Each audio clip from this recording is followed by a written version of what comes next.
Good morning, everyone. I am using Jamie Sawyer's Pocket of Peers tarot deck today. It's out of print, but you might be able to find it like on eBay or something if you really like it. And of course, this is your reading for Wednesday, December 21st, 2022. We have the winter solstice upon us today, the shortest day of the year. If you are in Northern America, and then on tomorrow, the 22nd, it'll be the longest day. It'll be the summer solstice for our friends in New Zealand, Australia, South America, South Africa. Yeah. Okay. Ooh, we have the King of Cups. I like how it's a woman this time. Sitting in her wisdom. You have everything you need inside of you. It's like that beautiful, I like look how there's a musical crown on her head. What a cool card. I love the artwork in this deck. You know what? Hold on one second. Let me drop the camera down a little bit. It's up a little high. Hold on. There we go. That's better. So anyway, back to the astrology. The moon's in Sag today, and it's in a nice trine to Chiron to help us heal and move forward. And there's so many great aspects. But the sun is newly into Capricorn. First day of winter, ruled by the Pentacles, ruled by Saturn. Or I should say Saturn and Capricorn rule the Pentacles.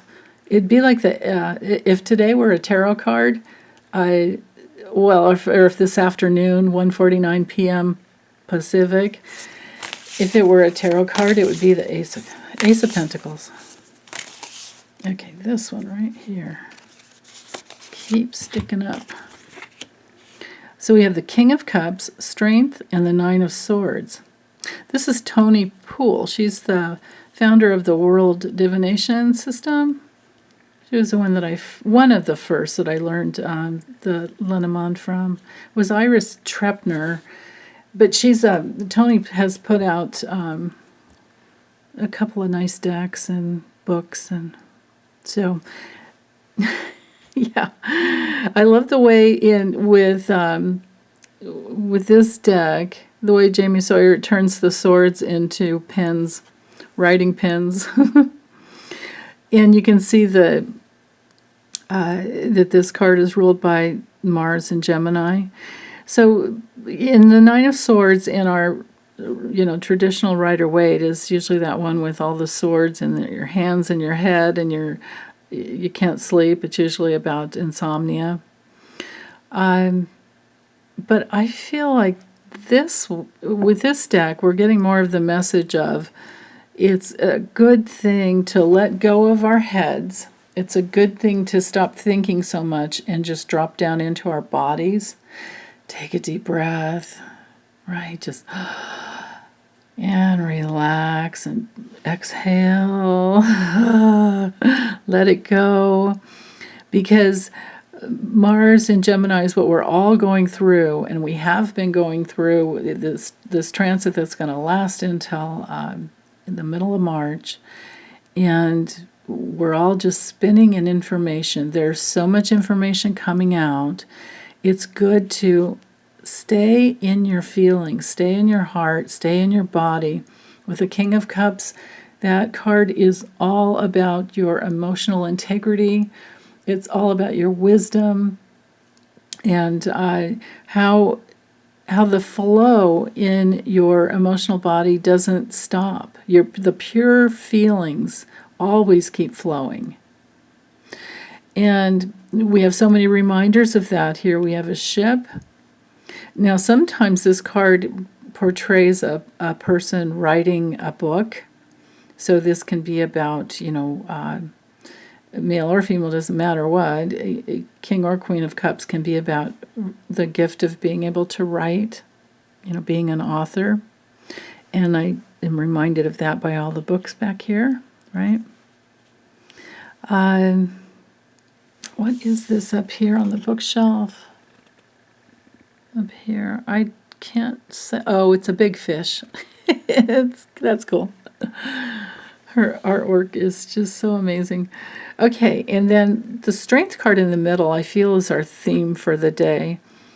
I have a feeling that this is about just enduring the fact that we will have, well, our endurance is furthered if we can settle into the place where we realize that our strength comes from being connected to our feelings and a lot of times staying out of our heads, right?